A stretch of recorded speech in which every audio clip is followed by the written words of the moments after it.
چوتھا پوائنٹ یہ ہے کہ ایڈیشنل سیشن جج ہمایوں دلاور نے عمران خان کی وٹنسز جو چارٹرڈ اکاؤنٹنٹ تھے، یہ کبھی ہوتا نہیں ہے کہ ایک ملزم اس کے وکیل یہ کہیں کہ ہمارے یہ وٹنسز ہیں ان کو دیکھ لیں، اور جج یہ فیصلہ کر دے کہ مجھے یہ وٹنسز کی شکل پسند نہیں آ رہی، مجھے لگتا ہے یہ ریلیونٹ نہیں ہے، یہ امپورٹنٹ نہیں ہے، میں ان کی بات نہیں سنوں گا۔ ذرا جج صاحب اتنے کہیں سے ان کے اوپر اتنا دباؤ تھا، اتنا پریشر تھا کہ وہ جلدی جلدی کرنا چاہ رہے تھے، ان کو فیصلہ کرنا تھا۔ اچھا، یہ 4 پوائنٹ ہو گئے۔ پانچواں پوائنٹ یہ ہے کہ عمران خان کو رائٹ آف ڈیفینس ہی نہیں ملا، ان کو اور ان کے وکیل کو سنا ہی نہیں گیا، اور ان کو ان کی ایبسینشیا میں یہ سزا سنا دی گئی اتنی جلدی، اتنی بھاگم دوڑم میں۔ یہ 5واں پوائنٹ ہے، یہ بڑا امپورٹنٹ پوائنٹ ہے۔ چھٹا یہ ہے کہ اس سے پہلے 3 اگست کو اسلام آباد ہائی کورٹ نے جو فیصلہ کیا، اس میں سیشن جج کو یہ کہا کہ آپ ان پوائنٹس کے اوپر دوبارہ سے اس کو ایگزامن کریں، ریویو کریں، لیکن چونکہ سیشن جج کا تو فیصلہ پہلے سے وہ لکھا ہوا تھا، خود لکھا ہوا تھا، یہ کہیں سے لکھا ہوا آیا تھا، تو انہوں نے اس فیصلے کے اندر یہ ریفرنس دیا ہی نہیں ہوا کہ اسلام آباد ہائی کورٹ نے یہ ڈیسیجن دیا تھا 3 اگست کو، and in view of that, یہ تو لکھنا ہی تھا نا ان کو، ایک اسسٹنٹ کلیکٹر یا پٹواری بھی ڈیسیجن لکھتا تو اس نے یہ تو لکھنا ہی تھا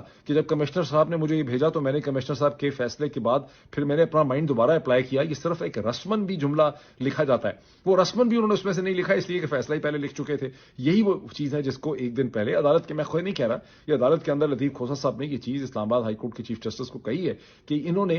30 منٹ کے اندر، یہ آخری پوائنٹ ہے کہ 30 منٹ میں 12 بجے انہوں نے کہا کہ میں فیصلہ ڈکٹیٹ کروانے لگاؤں، اور 35 پیج کا فیصلہ انہوں نے 30 منٹ کے اندر لکھ لیا۔ 30 منٹ کے اندر تو 1 پیج یا 1.5 پیج بمشکل جو ہے لکھا جا سکتا ہے۔ تو یہ سارے کے سارے پوائنٹس ہیں، ان کو آپ لکھ کے رکھیں، اور آپ نے کم از کم